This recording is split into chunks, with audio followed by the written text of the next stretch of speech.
السلام علیکم برادرای عزیز. باور کنین خدمتایی که برادر عزیز بابا جان یعنی بابا جان 88 برای حملت و برای خلق تاجیک میکنه، این بهترین عمل است و ما همه با او باید احسن آفرین بخوانیم.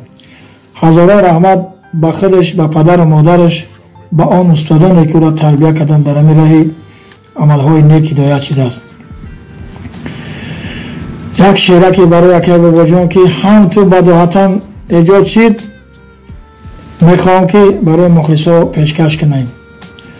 مردم دوستش میدارند ای خودتلان تا برشت، مردمی پنج فرخار ای بلجوان تا به اشت، مردی جهان گشته همیشه در سیر گشت، اسمش به همه معلوم بابا جان 88.